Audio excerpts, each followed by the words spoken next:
We've been exploring the book of Proverbs.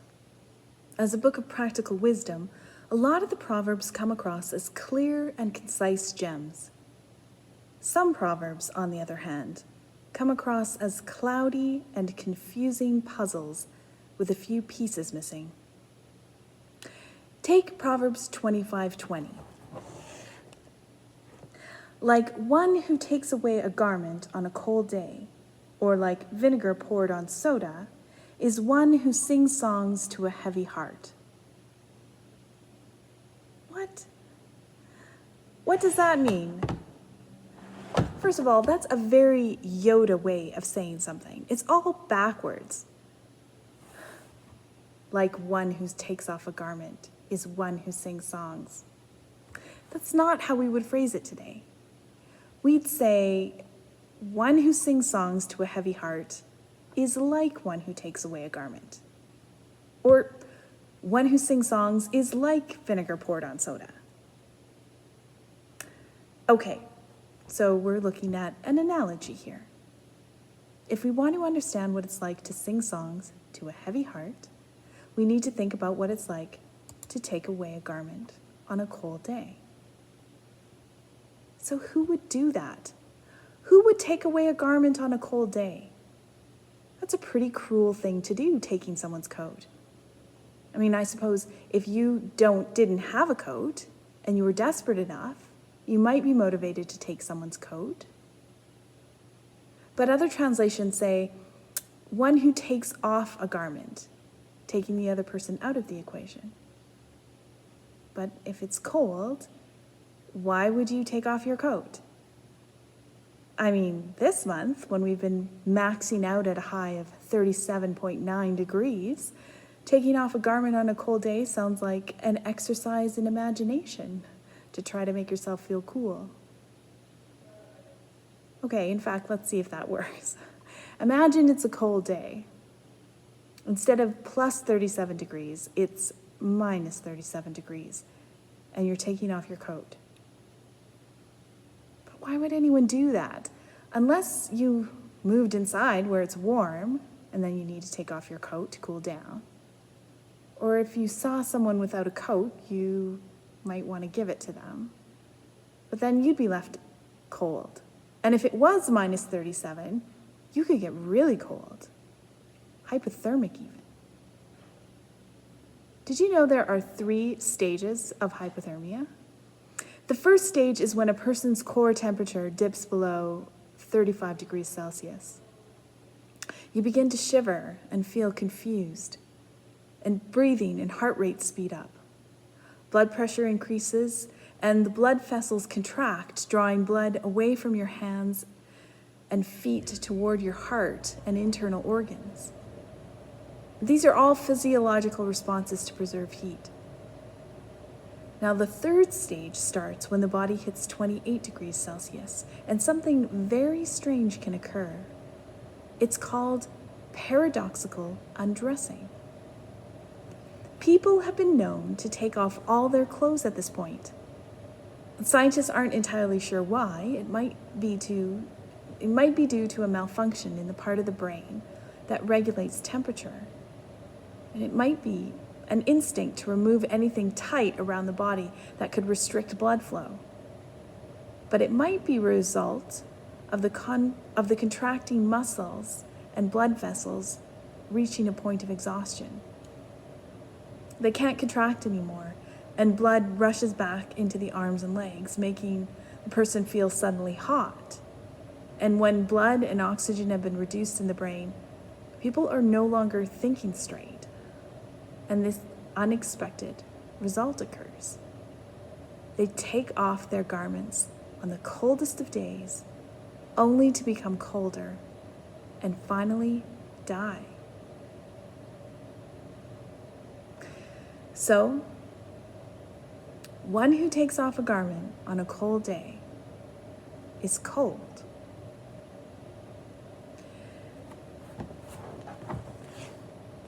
Like one who takes off a garment on a cold day, or like vinegar poured on soda, is one who sings songs to a heavy heart. Let's imagine what it's like to pour vinegar on soda. Actually, I'm done with imagining. Oh, hey, Jamie. Oh, hey, Carol. How's it going? Pretty good. What are you doing? I'm just hanging out in the kitchen here. Nice. What do you got there? Well, I've got some baking soda and some vinegar. Okay. Hey, this wouldn't be the same soda and vinegar that Proverbs 25:20 talks about, would it?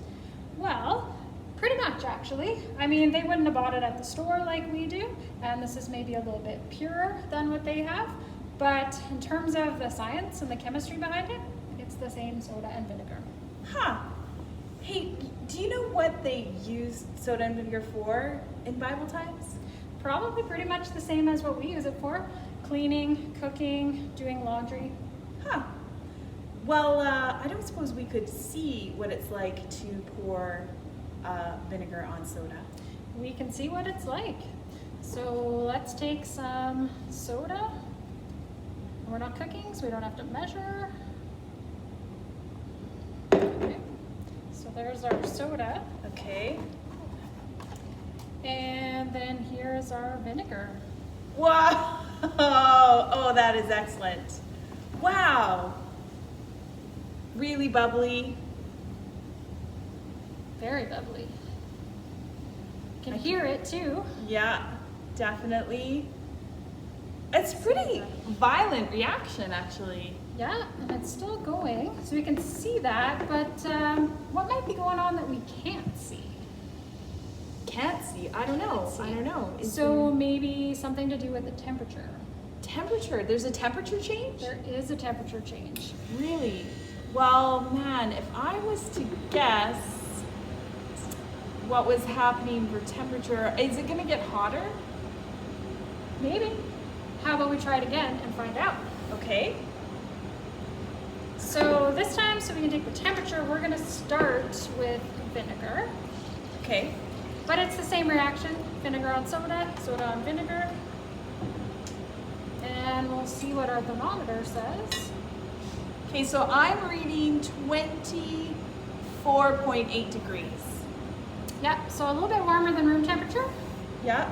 24.8 degrees. Well, let's add the soda and see what happens. Whoa, whoa, whoa. I can feel feel it? it getting colder. It sure is. Let's give that a stir and, well, I'm reading 19.2 right now. Wow, and it's going down. Going down and it feels cold. So it's definitely not getting hotter.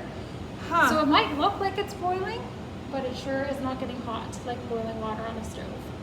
That is not at all what I expected. Nope, but that's science. Thanks, Jamie. So, what is it like to pour vinegar on soda?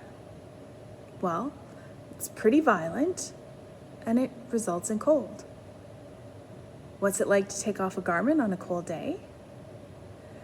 It hurts you, and it leaves you feeling cold. So what is the proverb saying about singing songs to a heavy heart?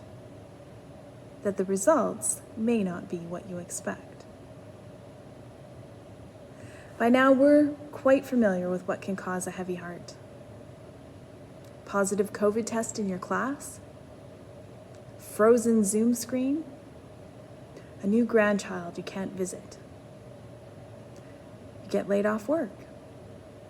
You're told it's cancer. You hear, "I don't think I love you anymore."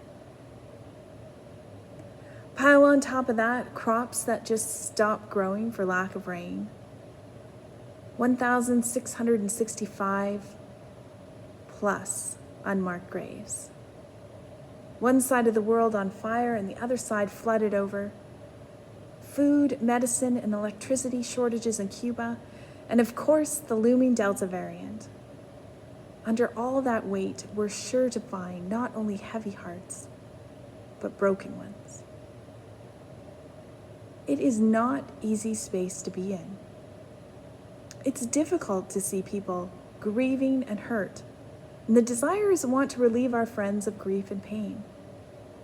We want so desperately to lift the heaviness, so we drag our friend who just got dumped to karaoke, or insistently invite the widower to Christmas dinner, refusing to take no for an answer.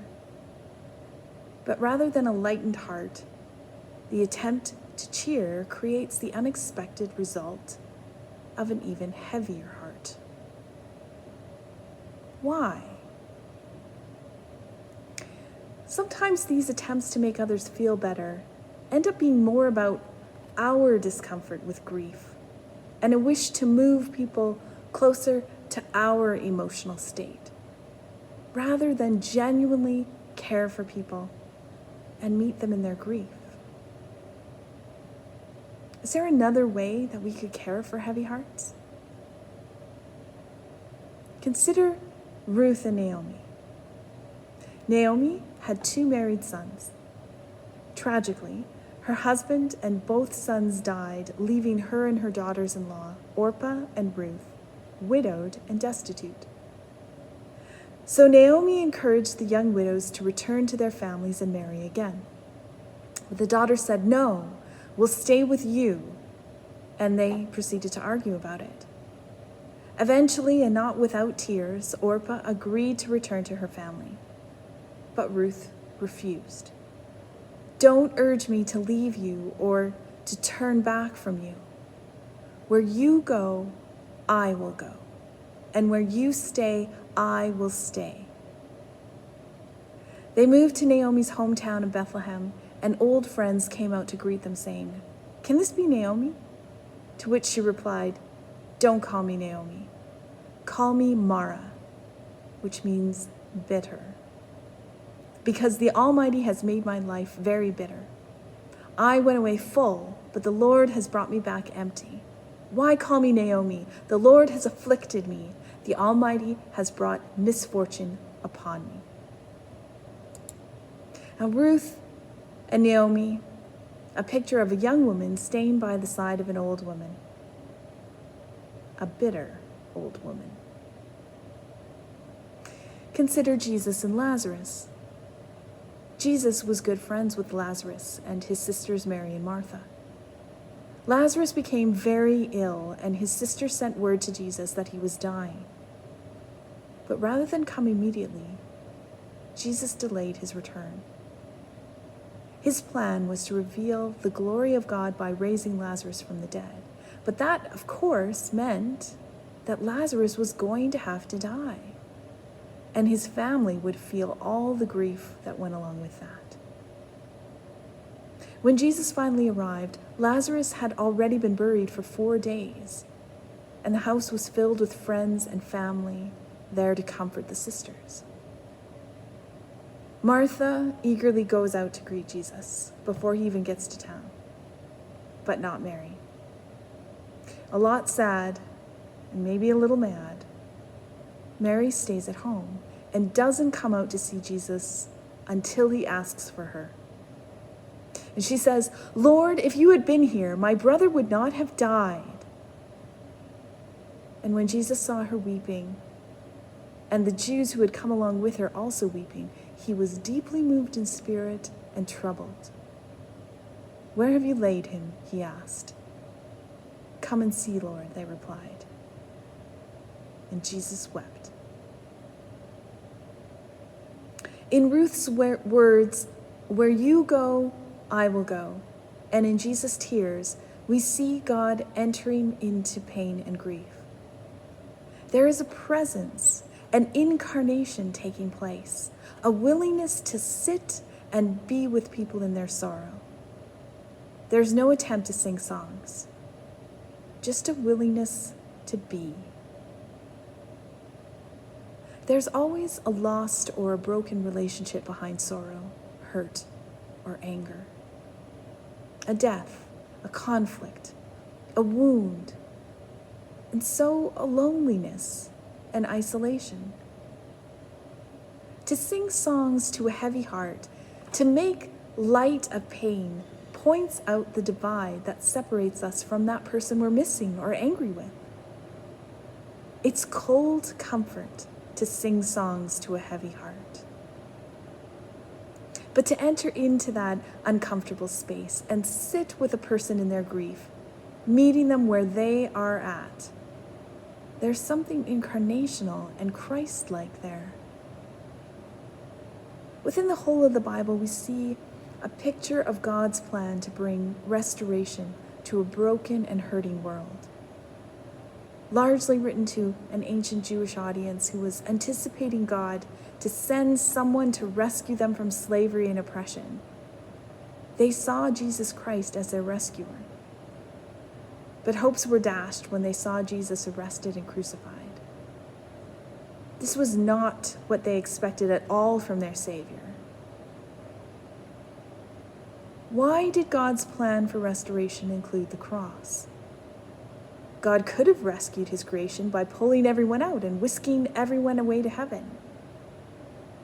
But rather than move everyone to his position, God chose to meet us in ours.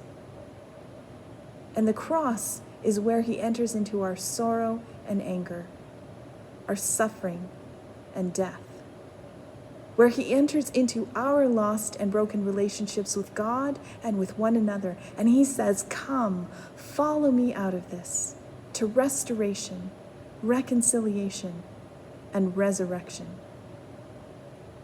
This is the unexpected result of the cross. Death was not the end of the story for Jesus, nor Lazarus, nor bitterness for Naomi. Notice, her new name never stuck. Proverbs are not commands, nor are they truths to be imposed on every situation. But there is wisdom in them. Romans 12:15 presents its own version of this proverb. Rejoice with those who rejoice, and mourn with those who mourn. As restrictions lift, and we are allowed to gather again, some of us are ready to sing songs and celebrate. Yet others of us are mourning and lamenting. Can we sit together in this space where our emotional responses may be different and we have different needs? In going with hearts where they need to go and staying where they need to stay, we just might find the unexpected result of God's presence with us all.